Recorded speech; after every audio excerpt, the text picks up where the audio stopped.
جو برداشت کرنے کا فن جانتا ہو وہ شخص زندگی کی کوئی بھی جنگ نہیں ہارتا، پھر وہ جنگ بھلے ہی اپنوں سے ہو یا غیروں سے۔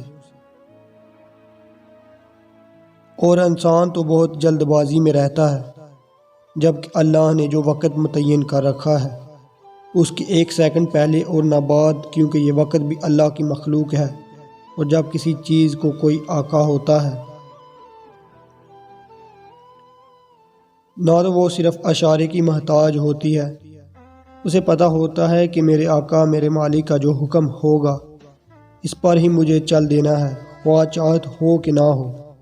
لیکن یہ انسان یہ تو ایسے اکڑ دکھاتا ہے جیسے کہ اس پر کسی کا زور ہی نہیں، جبکہ یہ بہت بڑی گمراہی ہے۔ اللہ تعالیٰ قرآن پاک میں فرماتا ہے افلا تعبرون افلا تعقلون، تو یوں ہی تو نہیں کہہ رہا اللہ، اور بے شک اس کا کلام حق ہے۔